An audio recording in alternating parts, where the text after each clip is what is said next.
7,5% d'augmentation en moyenne sur les factures d'électricité pour Tahiti Nord et les îles.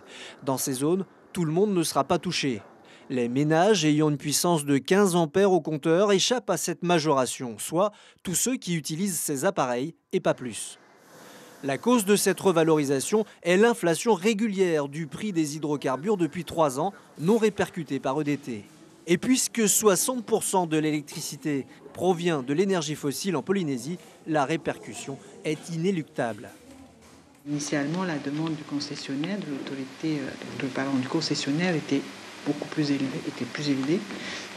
Et en fait, cette négociation a été obtenue donc, à 7,5% au global, ce qui, donc, là aussi, je parle en moyenne, correspond à un peu moins de 2,5 francs, 2,48 francs exactement au kilowattheure. Lors de ces négociations, EDT-NJ demandait 15% d'augmentation pour suivre celle des hydrocarbures.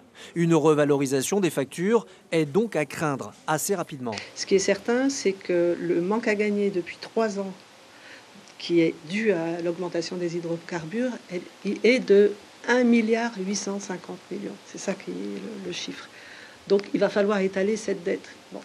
Donc à un moment ou à un autre, il pourrait y avoir encore d'autres augmentations. Je pense que là, il va y avoir vraiment des négociations qui reprendront à un moment donné.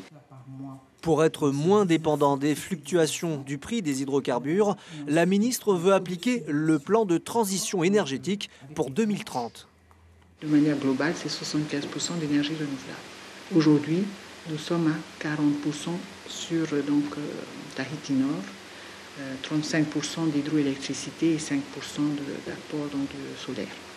Sans qu'aujourd'hui, il n'y ait aucun projet concret, les pistes sont invariablement l'hydroélectricité et le solaire. Il faut utiliser ce que la nature nous donne, et la nature nous donne à profusion de l'eau. Le solaire, c'est intermittent. Regardez aujourd'hui, moi je viens de la presqu'île, il a plu. Les vallées sont pleines d'eau. Les autorités pensent également à la sobriété énergétique ou comment restreindre sa consommation. Là encore, une question de pédagogie. L'information en continu sur Polynésie la première, Internet et réseaux sociaux.